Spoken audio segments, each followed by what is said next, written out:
So we're in this kind of weird zone. We're right before like selling may go away, and the forecasts that come with that. So I have no idea what's going to happen.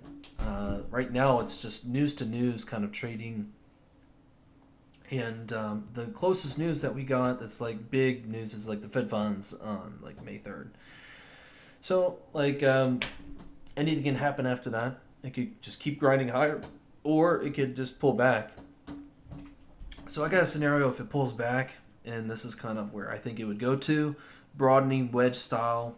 I think that would make like a broadening wedge, and that's kind of just how I think it would do it, roughly. And we would go up a little bit. So, 42.14. That's like an obvious kind of like zone that you could roughly see. Like my my forecast is like 42.03. So bring up the forecast. Where is it?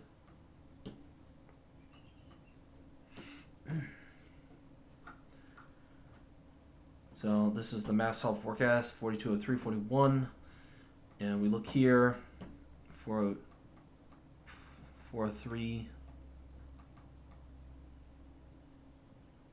41. Yeah, it's basically right there, right at the top of the broadening wedge. So like I don't know if it's going to be broadening wedge pattern, but with May, you just don't know. This is kind of the decennial, the 4 year, and the annual, and it looks like we can consolidate for roughly the whole month of May. So for it to do that, go here, and then come down here and tag it, and then like reclaim these lows or the lows up here, roughly. Yeah, it seems like a likely scenario. Yeah, like if we were to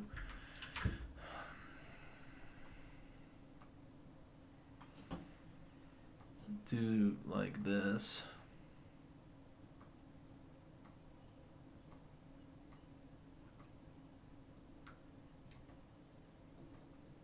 Oh, yeah. I that seems reasonable. I mean, it could even just go like this. I don't know. So I mean, the alpha in this is hard. Broadening wedges are hard to trade. That's assuming that we're going to even have a broadening wedge, but I do see it still having more room to go, and I mean it makes sense with weekly supply. I mean 2017 47 is roughly weekly supply, so I don't see us like really hitting any strong resistance until we hit that area, and then weekly resistance 42.78. We might bust through it. I just don't have the forecasting ability to make that kind of assurance. I have no idea, but the best way I'm planning to do it is trade the Fed, the momentum, the trend to the Fed funds day with just the forecast of what it's saying, and then we come up to Wednesday or the end of the week and we see what happens from there. That's kind of the way I'm planning to go about it, and because it looks bullish here, it looks like we can fill this gap, but like un- what happens after that is the most difficult part. So I'm waiting until there's like a market structure break that's significant enough for me to really act upon going short for forecast short. But I'm thinking this is the math solve, and this is the forecast right now, going up to weekly supply, following the decennial 4 year and annual forecast on the way up, and that's kind of just what I'm thinking. I think that's the alpha, and some other cool things macro wise, looking like we're going to have dollar strength against the euro all the way till 2027, matches the Eurodollar future cycle that we got this 16 year of a fragility window, possible 2 to 14 recessions. So it looks like with dollar strength, we could have more recessions and not having any relief until 2027. And here it's saying that the relief will come around 2034. So that makes sense to me. Possible lost decade.